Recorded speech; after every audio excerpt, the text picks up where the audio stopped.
छोटी बच्ची का किडनैप आखिर क्यों? संजना की उम्र 6 साल थी। वह पिछले साल से ही उसकी मां सविता ने स्कूल भेजना शुरू किया था। घर में पैसों की कोई कमी न थी। बड़ा सा घर, नौकर चाकर लगे थे। बाहर पार्किंग में कई गाड़ियां खड़ी रहती थीं। संजना का जिस गाड़ी में जाने का मन करता, ड्राइवर वही गाड़ी लाकर सामने खड़ी कर देता था। एक दिन संजना स्कूल से आई और बोली, मम्मी, मैं कल से स्कूल नहीं जाऊंगी। सविता जी ने उसे आश्चर्य से देखा। क्या बात है बेटी, किसी ने कुछ कहा स्कूल में या किसी से लड़ाई हो गई? संजना ने मुंह बनाते हुए कहा, वहाँ सब मुझे चिढ़ाते हैं। वे मेरी गाड़ी को देखकर चिढ़ते हैं। मेरी क्लास में मैं ही अकेली गाड़ी से जाती हूँ, बाकी सब इस बस या पैदल जाते हैं। सविता जी ने कहा, लेकिन बेटी, इसमें चिढ़ने की क्या बात है? कुछ दिन वे सब चुप हो जाएंगे। औरों की बात पर इतना ध्यान मत दिया करो। संजना बोली, मैं कल बस से स्कूल जाऊंगी। सविता उसे बहुत समझाती रही, लेकिन वह नहीं मानी और अगले दिन स्कूल नहीं गई। सविता जी ने अपने पति प्रशांत जी से बात की तो वो बोले, कोई बात नहीं, मैं स्कूल जाकर बात कर लूँगा। कुछ दिन जाने दो इसे बस में, फिर वापस कार से जाने लगेगी। अगले दिन प्रशांत जी स्कूल में बात कर आए। तीसरे दिन संजना बस से स्कूल पहुंच गई। आज उसे किसी ने नहीं चढ़ाया। संजना बहुत खुश थी। वह हर दिन बस से स्कूल जाने लगी। संजना की दोस्ती धीरे धीरे होने लगी। उसके दोस्तों का एक ग्रुप बन गया था। एक दिन स्कूल की ओर से सभी को पिकनिक पर जाने के लिए कहा गया। संजना ने अपने घर आकर बताया। सविता जी ने कहा, बेटी, तू तो बहुत छोटी है, अपना ध्यान कैसे रखेगी? इस साल रहने दे, अगले साल चली जाना। ये सुनकर संजना गुस्सा हो गई। आपको पता है, मेरे सारे दोस्त जा रहे हैं, आप ही ज़्यादा डरते हो। सविता जी बहुत देर तक उसे समझाती रही, लेकिन वह नहीं मानी तो उसे पिकनिक पर भेजने को तैयार हो गई। इस शनिवार पिकनिक पर जाना था। सविता जी ने सारी तैयारियां कर दी। बिस्कुट, नमकीन, पेस्ट्री सब उसके छोटे से बैग में सजाकर रख दी थी, साथ ही जूस और पानी की बोतल भी। सभी समय पर सभी बच्चे पिकनिक के लिए रवाना हुए। शहर से दूर एक हिल स्टेशन पर सभी पहुंच गए। संजना की क्लास टीचर ने कहा, सब बच्चे अपने ग्रुप के साथ इसी मैदान में खेलना, इधर उधर मत चले जाना। कोई परेशानी हो तो मुझे बता देना। बच्चे खेल में लग गए। सभी टीचर एक जगह बैठकर उन्हें देख रही थी, साथ ही खुद ही पिकनिक का आनंद ले रही थी। संजना को बहुत मज़ा आ रहा था। वह पहली बार अपने दोस्तों के साथ बाहर गई थी। वह बड़बड़ाने लगी, मम्मी तो बेकार में ही डरती रहती हैं। कुछ देर बाद सभी बच्चे थक गए और खाना खाने बैठ गए। संजना को भी जोर से भूख लग रही थी। तभी उसे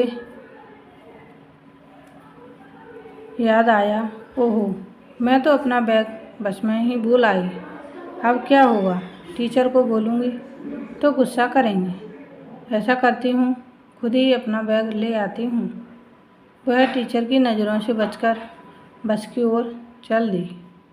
कुछ देर बाद शाम होने को थी। वापस जाने का समय हो गया था। सभी बच्चों को बस में बिठाने से पहले उनकी गिनती शुरू हुई, लेकिन एक बच्चा गिनती में कम पाया गया। फिर नाम से सबकी गिनती शुरू की गई तो पता लगा संजना उनमें नहीं थी। यह देखकर सभी टीचर्स के हाथ पांव फूल गए। उसके ग्रुप के बच्चों से पूछा तो वो बोले, मैडम, खाना खाने से पहले तो संजना उनके साथ ही थी, उसके बाद नहीं थी।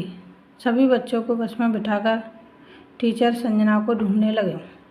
इधर उधर बहुत तलाश किया, लेकिन संजना का कुछ पता नहीं था। इधर शाम गहराती जा रही थी। कुछ देर में अंधेरा होने वाला था। कुछ देर बाद उन्हें गांव के कुछ लोग जाते दिखे। वे किसान थे और अपने खेत से काम करके वापस घर जा रहे थे। एक टीचर उनके पास गए और संजना के बारे में पूछा। उनमें से एक बोला, क्या कह रहे हो साहब, आपने बच्चे को इधर उधर जाने क्यों दिया? हमारे गांव में पिछले दिनों बहुत से बच्चे गायब हो गए, उनका आज तक कुछ पता नहीं चल पाया। ये सुनकर टीचर और घबरा गए। उन्होंने फटाफट कुछ टीचर के साथ बाकी बच्चों को वहाँ से रवाना कर दिया और खुद पुलिस स्टेशन पहुँच गए। पुलिस इंस्पेक्टर को सारी बात बताई। तब उन्होंने कहा, आप सबसे पहले इनके मम्मी पापा को खबर कीजिए, फिर मेरे साथ चलिए गांव में, पूछताछ करते हैं, शायद किसी ने बच्ची को देखा हो। गांव में पूछताछ शुरू हुई, लेकिन संजना का कुछ पता नहीं लग पाया। कुछ देर बाद सविता जी और प्रशांत जी भी वहां पहुंच गए। सविता जी का रो रो कर बुरा हाल था। प्रशांत जी पुलिस इंस्पेक्टर से बात कर रहे थे। पूछताछ करते करते जब बात गांव में फैल गई तो एक किसान जिसका नाम मरिया था वह सामने आया और बोला, साहब, मैंने कलुआ को कंबल में किसी को छुपाकर ले जाते हुए देखा था। मैंने उससे पूछा तो बोला, मेरी बेटी है, इसे तेज बुखार है, शहर ले जा रहा हूँ। मैंने उसे पुरानी हवेली की ओर ले जाते देखा था। उस समय तो मुझे कुछ याद नहीं आया, लेकिन कुछ समय बाद मुझे याद आया कि कलुआ के तो कोई बेटी है ही नहीं। गांव वालों के साथ पुलिस टीम सविता जी और प्रशांत जी को लेकर पुरानी हवेली पहुंच गई। काफ़ी देर ढूंढने के बाद एक कमरे से किसी के रोने की आवाज़ आ रही थी। कमरे का दरवाज़ा खोला गया तो अंदर संजना सामने रस्सी से बंधी हुई थी। पास ही 2 और बच्चे बंधे हुए थे। इन सबको कलुआ अगले दिन भिखारी गैंग को बेचने वाला था। संजना को छुड़ाकर उसके माता पिता को सौंप दिया। पुलिस इंस्पेक्टर ने सभी गांव वालों को छिपने के लिए कहा, जिससे कलुआ को पकड़ा जा सके। सभी हवेली में छिप गए।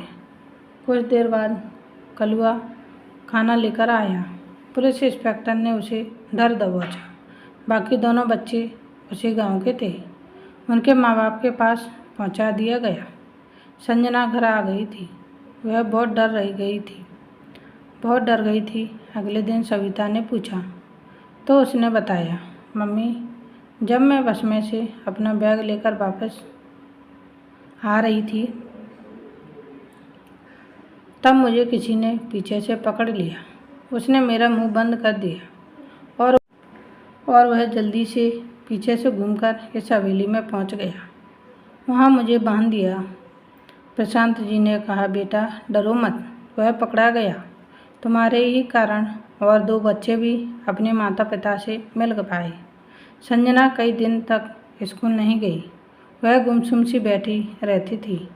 एक दिन शाम को उसके स्कूल के दोस्त उससे मिलने घर आए। वे संजना के साथ खेलने लगे। फिर संजना का डर दूर हो गया और वह अगले दिन स्कूल जाने लगी। Thanks for watching. Please like, share and subscribe. धन्यवाद दोस्तों। Bye bye.